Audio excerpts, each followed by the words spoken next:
ada permintaan dari PT, dan PT juga kan dia kan bukan cuman ambil aja, tapi kan dia dijual nanti mendapatkan pendapatan, dan juga dia bisa mensejahterakan karyawan. Jadi manfaat ekonomi itu dapat.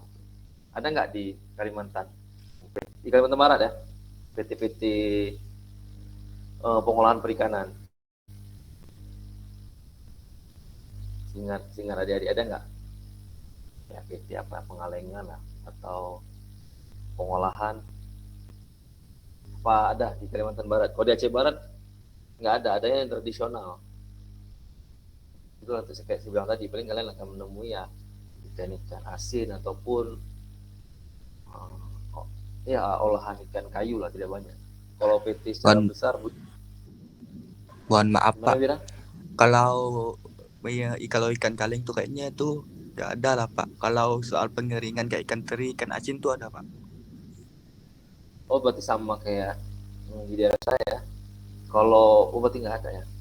Ya kalau nggak ada berarti ya mungkin over fishingnya seperti daerah saya. Dia berharap banyak tangkap, banyak laku, ya dari situlah. Tapi kalau biasanya kalau yang ada PT itu disitulah over ekspor. Misalkan PT bilang kan, kami mengekspor ikan ikan kaleng, ikan beku ke Jepang, ke mana lah, ke daerah lain, ke daerah tetangga atau mana. Jadi kan mereka tuh butuh biasanya. Ini permintaan dari luar negeri itu banyak, tapi stok kita kurang, dia infokan ke nelayan. Kita butuh ini loh, dengan kita butuh hal ikan ini. Jadi kalau ada tangkapan, ya pasti laku gitu, nggak mesti dia harus jual di pasar secara umum. Nah disitulah terjadinya overfishing. Karena kalau pemenuhan ekspor itu skala belinya itu enggak enggak se enggak sesedikit yang kita beli langsung. Kalau kita beli langsung paling ya beberapa lah, nggak begitu banyak. Tapi kalau ekspor kan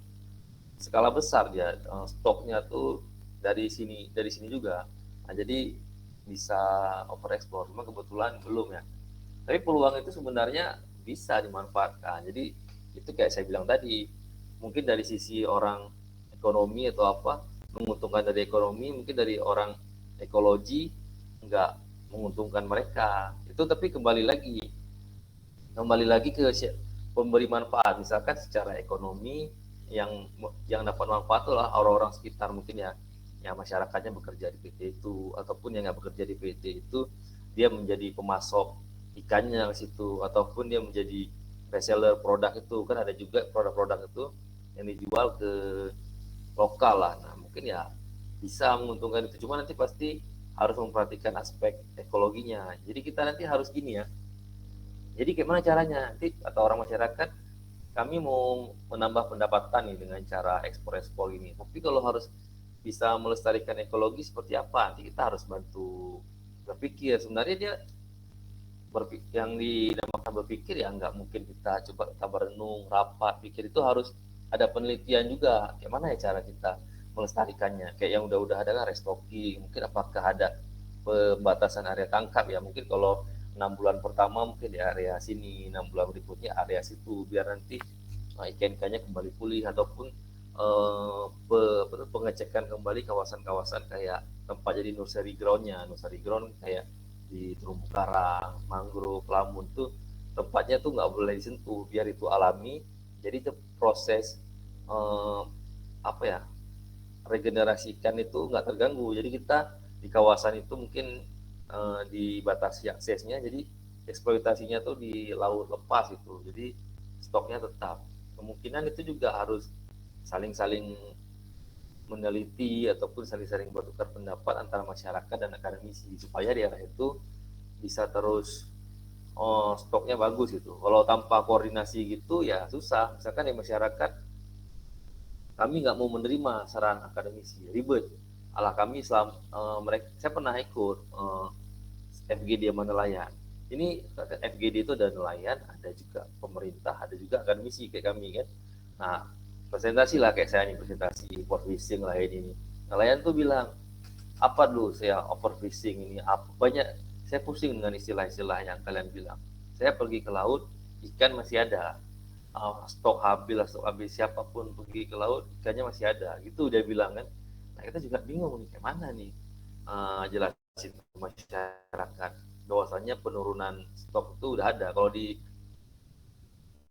stok ikan, pendugaan populasi itu kan mengambil sampel di beberapa tempat dikalikan dengan rumus yang ada dan diprediksi dalam untuk berapa tahun stoknya akan berkurang grafiknya atau apa. Nah, masyarakat kan dia nggak percaya hal itu, pokoknya saya turun itu ada. Cuman kalau masyarakat itu dia kalau dia turun langsung masih ada, dia nggak percaya ini berkurang, ini pembatasan alat tangkap atau apa, dia agak kurang percaya. Tapi kalau pemerintah tuh biasanya dengar kalau akademisi bilang seperti itu, nah makanya harus ada pertimbangannya. Sementara kan kita menyatukan ide dari masyarakat, dari akademisi sama pemerintahan untuk konservasi atau perlindungan kawasan, biasanya bakal beradu sama masyarakat yang dia masih mau eksploitasi. Karena kan dibilang kami nelayan kerjanya hanya menangkap ikan, sumber pendapatan kami di situ. Sementara yang membuat kebijakan kayak pemerintahan, akademisi kan cari kerjanya nggak di situ. Jadi dia bebas saja, dia bilang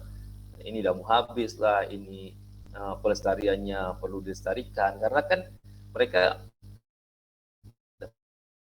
dapat gajinya dari pemerintah. Kebijakan itu juga ambil lagi, itu dinamakan faktor kepentingan gitu. Tapi kalau ya itu kok kita nih membuka wawasan atau pikiran, kita jelaskan lah. Mungkin kita kalau zaman dulu jelasin via ceramah lah atau apa. Kalau sekarang mungkin membuat video-video edukasi, misalkan kayak video PKM, pernah dengar sih PKM GFK, ataupun bikin video short, bukan short atau TikTok sendirilah, ya semacam animasi pentingnya menjaga kelestarian lingkungan. Mungkin kalau sekarang di nelayan tuh siapa udah pakai HP juga, kalau kita sebar video semenit tentang pentingnya menjaga itu kan, kalau memang mereka cocok videonya tuh, mereka lihat oh betul gini-gini, mereka juga akan terbuka wawasan. Karena kan biasanya terbuka wawasan itu dengan adanya arahan-arahan ataupun seruan-seruan itu. Seperti Pak Wira bilang tadi, misalkan kalian penelitian kebijakan di situ, kalian buat kebijakan untuk melestarikan alam tuh, kan pasti ada kajiannya, nah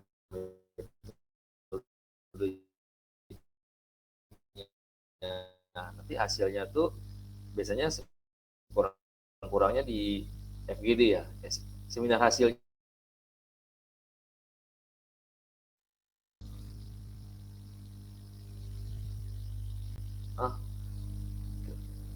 Terdengar nggak suara saya? Kayak ada perubahan sedikit tadi ya. Halo, terdengar nggak suara saya? Terdengar kok, Pak. Karena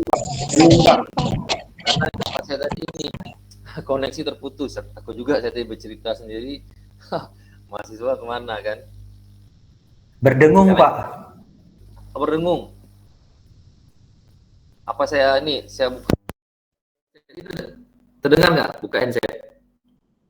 Lebih enak ini, Terdengar, Pak. Lebih clear ini, Pak. Ya Pak, lebih jelas. Lebih jelas, Pak. Bagusnya lepas handset. Oke. Nah, tadi kan salah satu cara kita memberikan edukasi kepada masyarakat yaitu tadi dalam bentuk penelitian seperti Pak Wira bilang. Ya, mungkin kalau penelitian skripsi paling karena pakai dana pribadi, paling hasilnya itu kalau bukan seminar hasil di kampus ya menjadi FGD lah, kita undang masyarakat di lokasi penelitian tuh, kita jelaskan manfaat atau hasil penelitian kita. Setelah sebulan atau 3 bulan kita peneliti, terdapatkan hasil bahwasanya kita seperti ini harus mengambil kebijakan atau apa. Mungkin mereka dengar karena udah melakukan langsung, ataupun dia penelitian besar yang didanai kampus atau didanai LSM mungkin bisa menjelaskan juga penelitian tersebut. Apakah bisa lebih tingkatkan produksi perikanan, mungkin kayak di penangkapan lebih, atau dibuat kawasan wisata atau keramba, ataupun tetap harus dilestarikan sebagai daerah kawasan pelestarian gitu.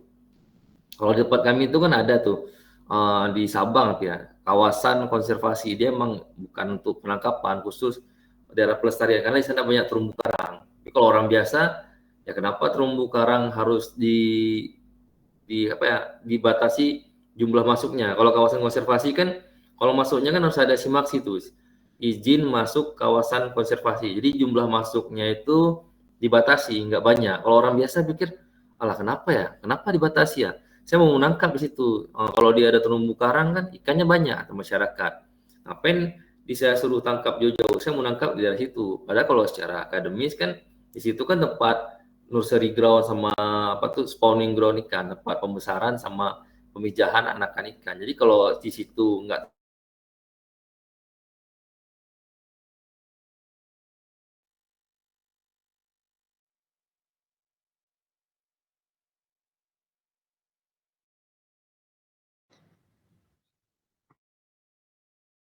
melindungi kawasan itu melalui konservasi. Karena kalau tidak dikontrol, nanti ada yang masyarakat emang nggak ngambil di situ. Ada juga beberapa mungkin yang melanggar, pasti ada tuh.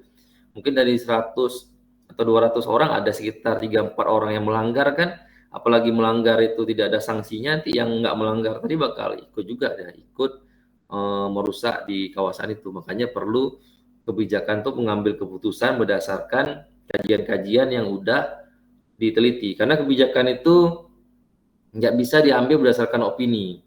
Oh, menurut kata masyarakat, menurut apa? Kalau masyarakat juga dia harus ada buktinya setelah mereka setiap hari melaut terdapat bukti gini-gini. Karena masyarakat mungkin nggak ada hasil risetnya. Tapi kalau akademisi ada risetnya bisa dibuktikan. Karena riset itu adalah pembuktian ilmiah. Karena kan kita nggak bisa bilang tuh, ini harusnya seperti ini tanpa kita riset. Tapi kalau ada riset itu baru boleh dibuat kebijakan karena sudah dibuktikan secara langsung menggunakan metode yang sesuai dengan metode pada umumnya.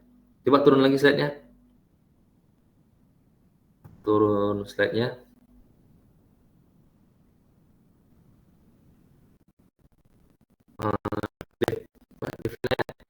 Coba turun. Diva. Nah, oke. Nah, sini kan dibilang tekanan lingkungan hidup itu didominasi oleh berbagai bencana alam, kerusakan sumber daya alam, dan menurutnya fungsi lingkungan hidup sebagai unsur itu, kalau yang saya bilang tadi kan karena manusia itu lupa ya apa istilahnya ya, antropogenik nggak salah antropogenik. Kalau antropogenik itu karena manusia, tapi juga dia bencana alam itu kalau yang berusaha sumber daya ya ada mungkin kayak dia dua ini usaha mangrove tiga tempat dari groma spawning groundnya mungkin ada tempat tertentu yang ada gelombang ya panas tergantung tahun pun apa yang terjadinya longsor mempengaruhi sedimentasi terus dan dia pasti karang itu yang sosial-sosialnya dan fungsinya juga sama masukan oksigen apa jadi banyaknya pencemaran oleh BPD ataupun industri ataupun dari rumah tangga juga yang sederhananya aja ya di sini saya lihat saya pulangnya agak malam apa banyak ya warga sungai buang sampah sungai kan bermuara juga ke laut ya ada contoh itu sampah Indonesia luar negeri ya, Malaysia atau Thailand kan mereka itu terbukti dengan sampah-sampah plastik mungkin kayak alih bisa sampai ke sana karena itu kan kalau sampah itu bisa tersebar kemana aja sementara sampah itu kalau sampah plastik kering mikroplastiknya yang mengganggu plastik itu akan luntur atau tergradasi sedikit-sedikit akan mempengaruhi metabolisme ikan. Mungkin ada jenis-jenis tertentu yang nggak bisa tahan dengan mikroplastik akan mengganggu. Itu tapi kalau yang dibuang plastik kosong, kalau yang dibuang adalah berbentuk limbah ya itu juga bakal mengganggu, jelas mengganggu ya. Atau yang dibuang itu misalkan sayuran busuk atau limbah hasil makanan itu kan organik bakal terreduksi sendiri oleh perairan karena perairan itu kalau kita belajar ada